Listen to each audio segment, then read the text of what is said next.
Hello again, and welcome back for another module here on Thomas Aquinas. Last time we talked about Aquinas' understanding of salvation, and also, in addition to just going through kind of his soteriology and looking at what he has to say about sin and grace and the beatific vision, we also talked about how, really, if you look at Thomas's work, if you look at the Summa in particular, and see how it's structured, that it really is all organized towards that ultimate goal of the beatific vision, of that perfect union with God. And again, you can see that from the very beginning when he starts off about how is it that we can know God, who is God, what is God's nature, and then the whole stretch in between those opening couple of sections and the final conclusion with the beatific vision is kind of sketching out how we as human beings get from where we currently are to that goal, to that proper end of human life of perfect union with God. So what we're going to do in this last module in Aquinas is talk a little more particularly about his ethics or his moral theology. And this is all sort of a preview. When we get to the Foundations of Moral Theology course later in the program, we're going to spend a good chunk of time going very carefully through Aquinas' moral theology. And so we're going to spend a lot of time during that course kind of fleshing out the details of what we're just going to kind of briefly touch on here. But I do think it would be problematic to leave Aquinas without at least talking about this a little bit here in this class. And I think it will be helpful when we get further on in the program to have had kind of a little background and a little time to ruminate on this before we dive into the details in that later course. And so Thomas's ethics are really centered in that center part of the Summa, in that second part. That's really where you get a discussion of the human person, but also you get a discussion of the nature of human acts and the different faculties of the human person, like the will and the passions that kind of cause or contribute to the actions and the choices that we make. And then he also talks about how our acts form habits, and those habits can take the forms of virtues or vices, and how all of this, of course, ultimately contributes to our advancement towards that goal of the beatific vision or takes us away from it. And so that's really what happens in that second part of the Summa that we're just going to kind of walk through briefly here. And again, in this module, you can see, presumably already by looking at the time, that we've talked about Aquinas, we've gotten a sense of what he is and what he's doing. So I don't want to spend a great deal of time here giving my take on Aquinas. As I said, we'll get it in more depth in the morals class. You're also going to spend some time talking about Aquinas with Father Guile and the God who pursues. So really, I want you to focus your time for this module's work in reading through what Aquinas has to say about some of these issues yourselves. So I just want to kind of give you a brief overview of the parts we're going to be looking at, and then send you off to do some reading and then discussing on your own. All right, but again, when we look at this second part, thinking about how it is that we as human beings ought to live, when we're thinking about ethics, right, this is the question, is what should we do, what ought we to do, and what ought we not to do, right? Those are the ethical questions.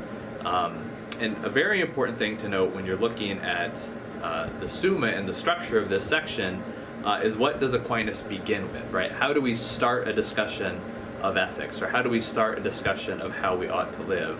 Right? Well, you have to start the discussion with what is your goal, right? That you have to know clearly what your goal is before you can figure out how to get there, right? And this is obvious on one level, right? You can't decide whether you should turn left or right as you're driving if you don't know where it is you're going.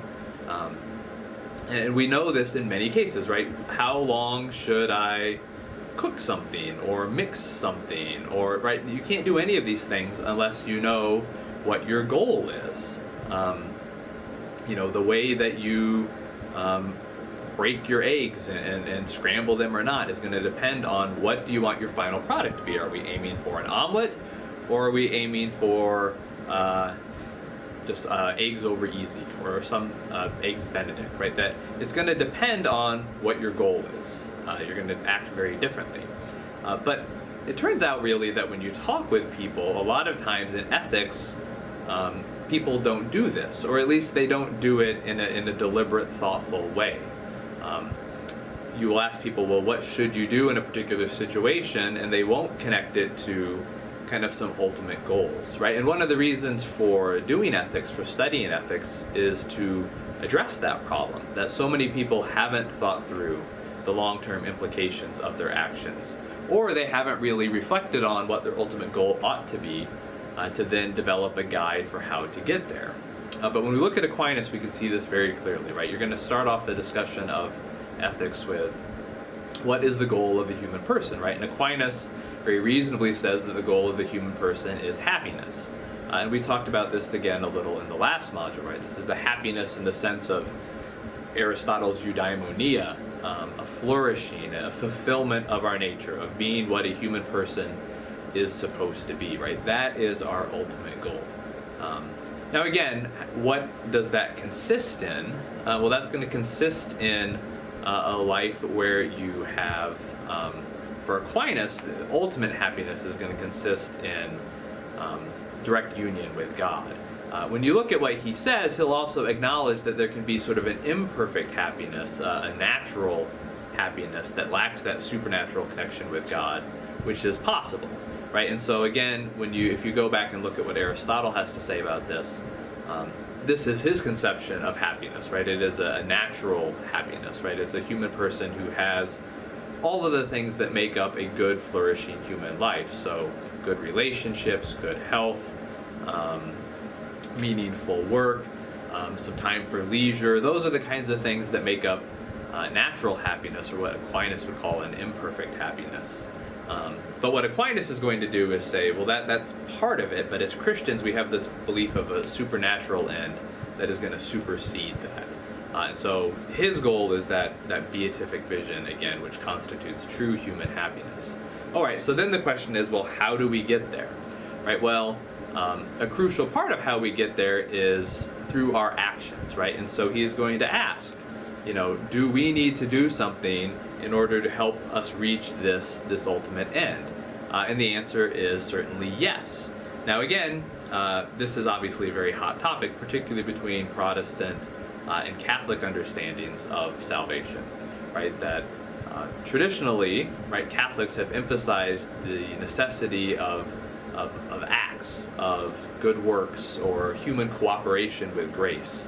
And when you look at what Aquinas says, he certainly calls for this.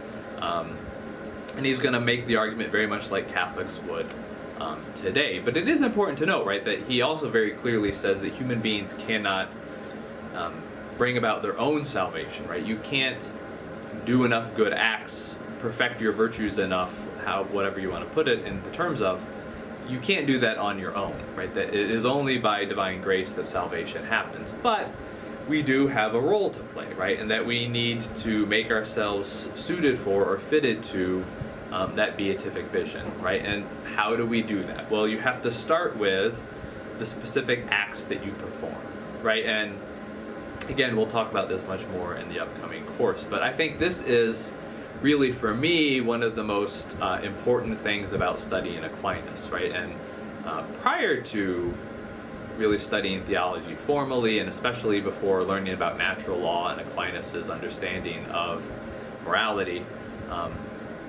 moral principles, when I was raised, were just commandments from the Bible, right? And so there are certain commandments: you don't lie, you don't steal, you don't commit adultery, and you are supposed to do these things because they're in the Bible, or because it's in the Catechism if you're a Catholic, or whatever that might be. And certainly you can live your life that way, right? We can take the guidance of the Catechism or the Church, we can take the guidance of Scripture and make good decisions. But it really didn't have the same sort of compelling coherence to me that I find when I look at Aquinas, right? And having this goal of being fitted for the beatific vision is certainly attractive. But what I really like is that he's going to explain kind of very simply how it is that we can get there, right? And we all know that we can sit there and think, wow, I would like to be healthier, or wow, I would like to be a great piano player. But that doesn't just happen, right? You can't just become healthy and fit because you desire it, right? You have to, how do you get there? How do you reach these goals? Well, you do it through starting with very small, concrete, specific actions. And the way you do that is by setting up the situations in your life to promote those good actions that are going to lead to those good habits, which are going to get you to your goal, right? And that is precisely what you see in Aquinas, right? That he's going to say the way that we reach the beatific vision is not some huge grandiose thing, some secret formula I'm going to give you. You're going to do it through every ordinary, everyday action that you perform. And you're going to shape those actions in such a way that they help you develop the virtues and ultimately get you ready for the beatific vision. And so I think it's just really kind of wonderful. And again, it's hard for many people to see in the kind of the philosophical language that Aquinas uses to describe this. But that's really what is going on here. And it's really this isn't abstract philosophy. This is a very concrete, very practical way of thinking about how it is that we ought to live, and live in a way that's going to ultimately get us to the loftiest goal imaginable of direct union with God. And he talks about, also, of course, we've all probably done things like this. We've tried to set up an action plan that's going to get us to these important goals. And we also know that we as human beings can struggle to follow through on that, right? And so Aquinas is going to talk about this as well. He's going to talk about how the passions can, in some cases, they can help us accomplish what it is that we want to do. They can help us do good things. But in other cases, our passions, our desires, our fears can keep us from doing what it is that we have decided we ought to do, right? And Aquinas is going to talk about this. He's, again, not some lofty philosopher who has no sense of how the world really works. He really explains exactly what it is that can lead our plans awry in terms of the passions. And if we give in to passions in a way that leads us away from the way we ought to live, right, this leads us into sinful actions. And if you perform wrong actions often enough, it's going to become a habit, right? And what happens when you have a bad habit is we call it a vice, right? So that you develop a vicious character, right? And again, this doesn't mean just vicious in the sense of kind of like a snarling wolf kind of vicious. It means somebody whose character has been corrupted. Going back to this idea of evil and sin being a corruption or a degradation of the good that ought to be in something. And so if you act wrongly often enough, it corrupts your character. Your character, your nature loses some of the good that ought to be there, and you tend to do more and more bad things. Right now, so Aquinas is well aware of this. He knows that we can have this goal, we can plan the actions and still be led astray. But in the second part of the second part, he's going to explain to us the way it ought to look, right? And so this part of the Summa runs through all of the key virtues that are going to make you the kind of person ready for the beatific vision, right? And so he runs through the theological virtues of faith, hope, and love.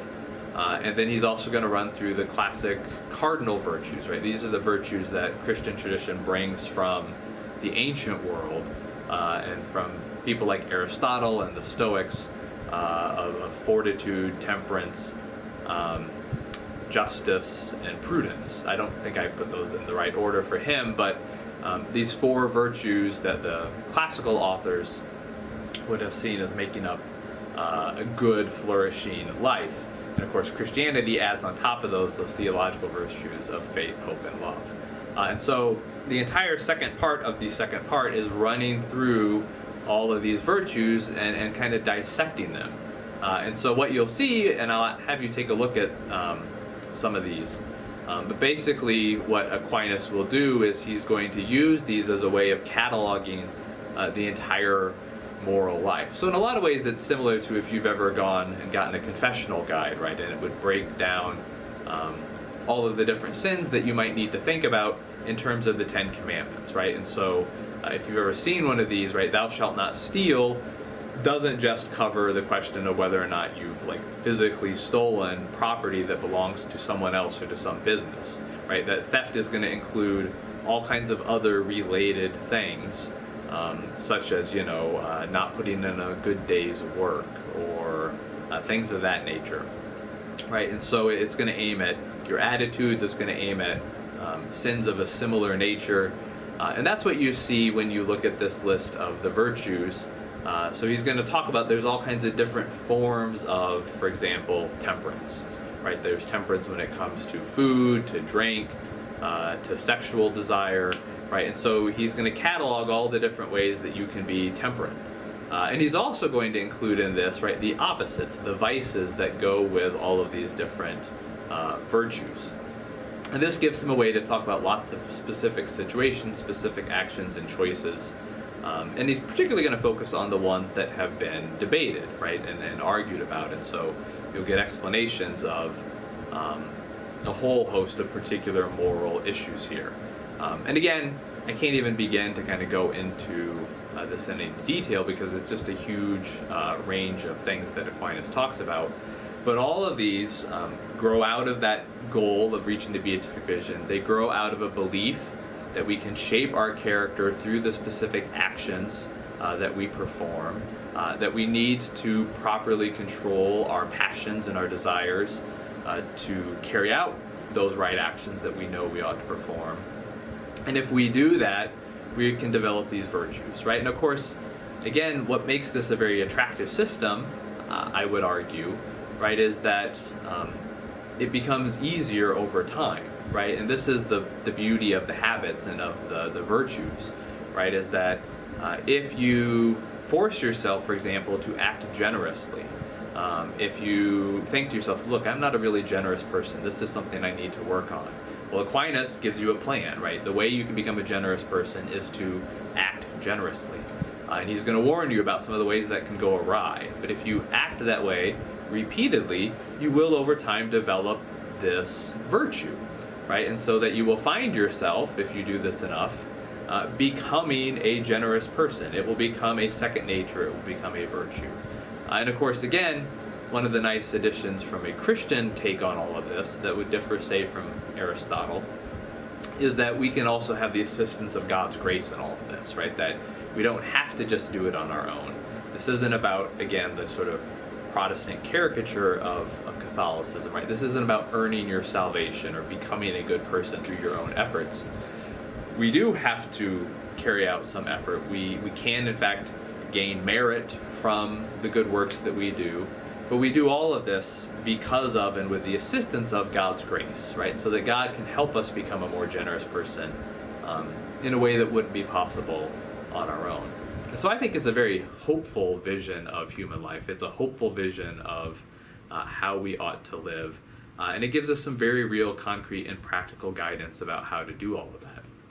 So that's kind of a sketch of where he's going in terms of laying out his ethics and the way he does it by going through that list of the different virtues in the second part of the second part. And so at this point, I'm going to go ahead and wrap up what it is that I have to say about this, and I want to send you off to read through this material yourself and see how Aquinas talks about our end, our human acts, kind of the influence of the passions, and then in particular how it is that we form these habits, these either virtues or vices that are really going to shape our life as a whole. And so I will be very interested in hearing your questions about this, but also your thoughts and reactions and comments about how we can take this repository of knowledge from Aquinas and make use of it and apply it in our own lives today. So I look forward to hearing what you have to say on all of that in Blackboard.